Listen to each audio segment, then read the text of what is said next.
안녕하세요. AI 아나운서 연빈나입니다. 인도네시아는 동남아시아 국가연합 아세안에 속한 국가로 아세안의 화장품 지침인 ACD를 자국 상황에 맞게 수정하고 보완에 따르고 있습니다. 인도네시아로 화장품을 수출하기 위해서는 수출 전 제품 등록이 선행되어야 하는데요. 이번 시간에는 인도네시아 화장품 시장의 규모와 트렌드, 그리고 어떤 제품 등록 절차를 진행해야 하며 어떠한 규제를 따라야 하는지 그 인허가 절차에 대해 말씀드리도록 하겠습니다.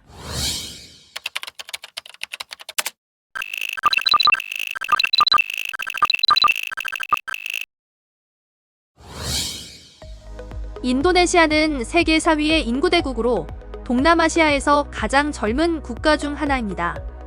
25세 이상 54세 이하 청장년층 비율이 42.7%로 나타나고 있으며 남아프리카, 이스라엘, 인도에 이어 네 번째로 높은 출생률을 기록하여 향후에도 소비력이 계속하여 증가할 것으로 예상됩니다. 게다가 인도네시아의 화장품 시장 규모는 2022년 기준 약 72억 달러로 연평균 4.3%의 성장률을 기록하고 있습니다. 특히 코로나19 이후 가파른 성장세를 보여 2022년 한 해에는 무려 14%의 성장률을 기록하였습니다. 이러한 특성으로 인도네시아는 아직은 우리나라의 주요 수출국은 아니지만 화장품 시장으로서도 높은 잠재 시장의 가능성을 갖고 있다고 평가할 수 있습니다. 인도네시아는 화장품 시장 구성 품목 중 스킨케어가 25.3% 가장 높은 점유율을 보이고 있으며 뒤를 이어 순서대로 메이크업, 쉐이빙, 헤어케어, 데오드란트, 구강용품이 보이고 있는데요. 코로나19 기간 동안 야외 활동 시 마스크를 사용하던 습관은 습도가 높은 열대성 기후를 가진 인도네시아 지역에선 쉽게 피부 문제를 일으켰고 이로 인해 스킨케어 제품의 점유율이 꾸준히 증가한 것으로 보입니다. 또한 사람들의 생활 패턴이 바뀌면서 집에서 피부를 관리하는 사람들도 늘어났습니다. 이에 앞으로도 스킨케어 시장은 꾸준히 성장할 것으로 보입니다.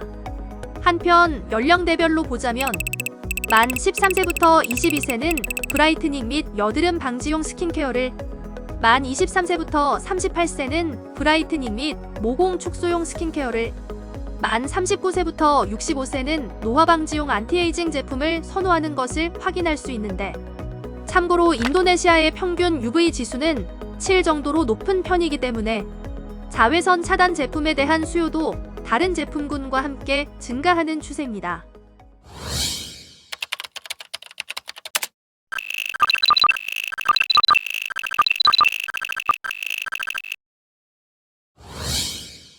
이제 인도네시아 화장품 규제기관을 살펴보겠습니다.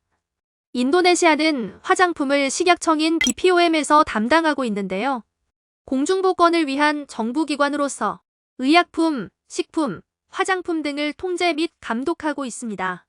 주요 업무는 화장품 규정 및 가이드라인 제정과 시장관리 감독이며 그 밖에도 화장품 수출에 선행되어야 하는 제품 신고 업무를 담당하고 있습니다.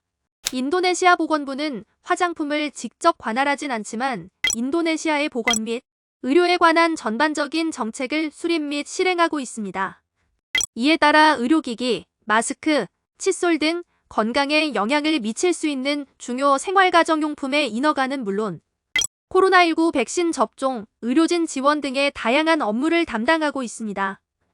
때문에 같은 제품군이더라도 제품 특성 및 목적에 따라 BPOM의 규제를 따를 수도, 보건부의 규제를 따를 수도 있으므로 수출을 고려할 때 이를 사전에 파악해두는 것이 좋습니다.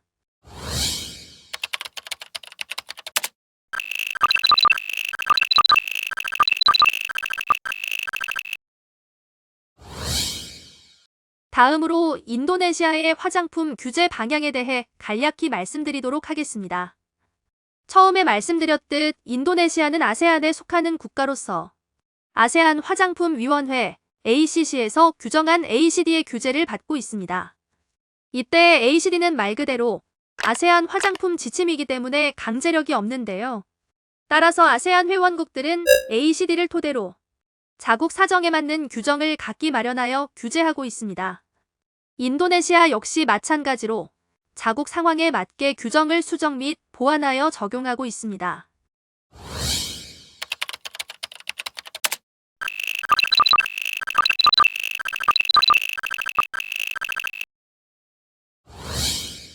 본격적으로 인도네시아 화장품 수출 절차에 대해 설명드리겠습니다. 인도네시아 화장품 수출 절차는 크게 6단계로 나눠볼 수 있습니다. 먼저 전체 단계를 간략히 말씀드리고 나서 하나하나 자세히 살펴보도록 하겠습니다. 첫 번째로 제품 분류를 통해 수출하고자 하는 제품이 인도네시아에서 화장품으로 분류되는지를 확인해야 합니다. 앞서 간단히 말씀드린 대로 제품 특성 및 기능에 따라 화장품이 아닌 중요 생활가정용품, 의료기기 등으로 분류될 수 있기 때문입니다. 다음으로 인도네시아 내에 소재하고 있는 책임자를 선정합니다. 이때 수입업자 식별번호를 보유하고 있는 사람에게 제품 신고 및 수입 업무에 대한 자격이 있으므로 식별번호를 보유하고 있는지도 함께 확인해봐야 합니다. 세 번째로는 제조소 등록 및 창고 등록 단계입니다. 해외 제조소의 경우 제조소 정보를 제출하고 인도네시아 현지에 위치한 보관 창고를 함께 등록해야 합니다. 네 번째 단계에서는 PIF 준비 및 화장품 신고 과정이 필요한데요. 인도네시아의 PIF는 구성이 앞선 시간에 진행한 유럽 및 영국의 PIF와 매우 유사합니다. 성분 정보 및 제품 정보, 안전성 평가 등이 필요한데 모두 인도네시아 화장품 규정에 따라 서류 요건을 미리 확인해 준비해야 합니다. 이렇게 PIF 준비까지 끝났다면 BPOM에서 운영하고 있는 제품 신고 사이트 노티프코스를 통해 제품 정보를 업로드하고 신고하면 되는데요. 서류 심사를 거쳐 승인 또는 거절을 통보받게 됩니다.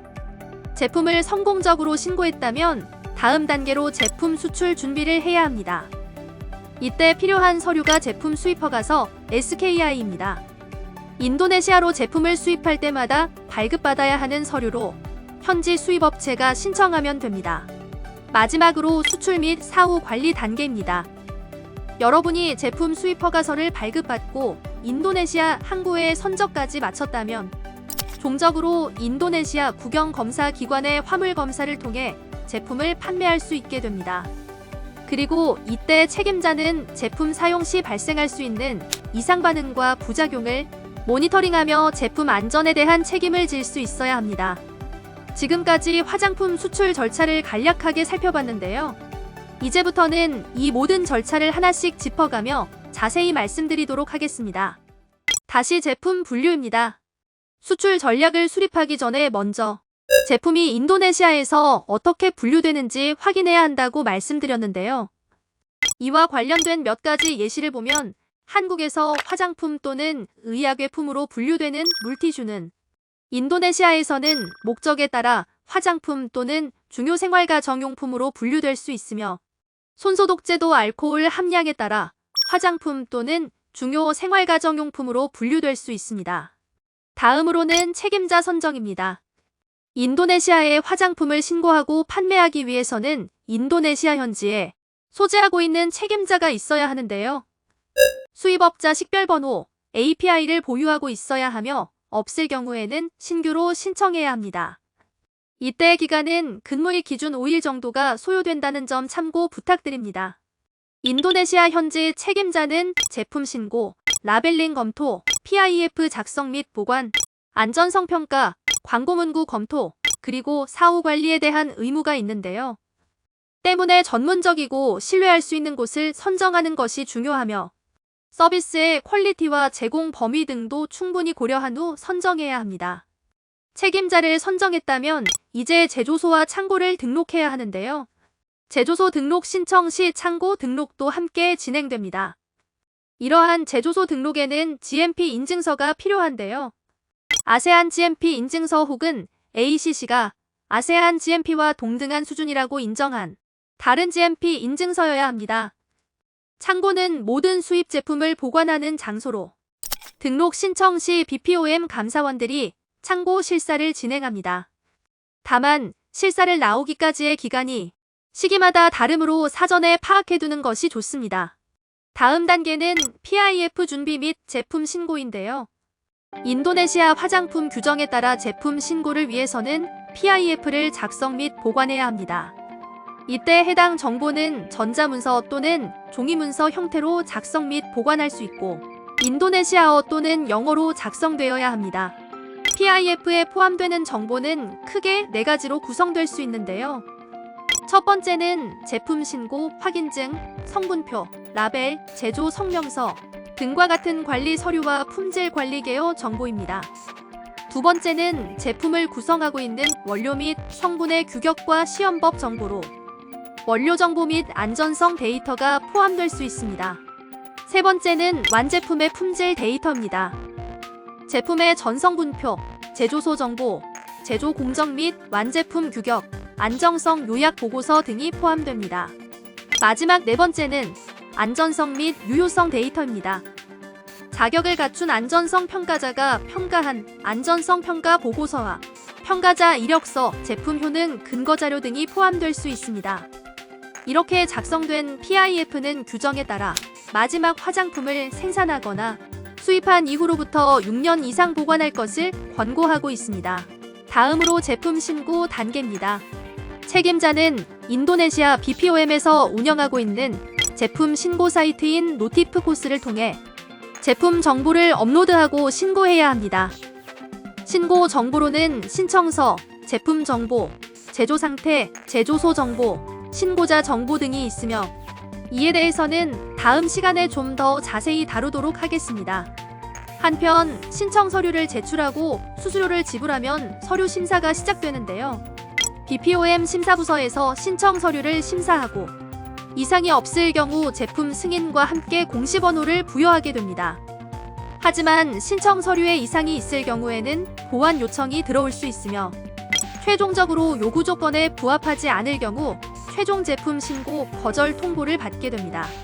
만약 제품 신고가 완료되었다면 수입을 위해 수입허가서 SKI를 발급받아야 합니다.